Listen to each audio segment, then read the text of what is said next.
Hello' everyone, আপোনালোকৰ ঘৰৰ পৰা যদি কোনোবা হায়াৰ ছেকেণ্ডেৰী এক্সাম দিছিল তেন্তে আপুনি ক'তো নাযায় অতি সোনকালে আপোনাৰ ৰিজাল্টটো কেনেকৈ চেক কৰিব।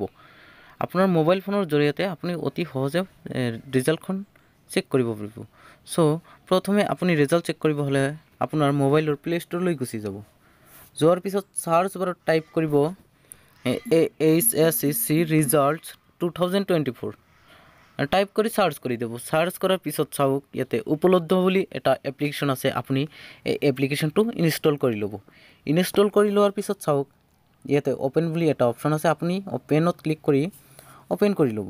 অ'পেন কৰাৰ পিছত এটা নতুন ইণ্টাৰফেচ আহিব। চাওক ইয়াতে মোবাইল নম্বৰ, আপোনাৰ নাম, তাৰপিছত আছে which stream are you in. এই চাৰিটা ষ্ট্ৰীমৰ ভিতৰত আপুনি যোনটো ষ্ট্ৰীম ল'ব সেই ষ্ট্ৰীমটো চিলেক্ট কৰি দিব। চিলেক্ট কৰাৰ পিছত চাওক ইয়াতে ৰেজিষ্টাৰ বুলি এটা অপশ্যন আছে, আপুনি এই ৰেজিষ্টাৰ অপশ্যনত ক্লিক কৰিব।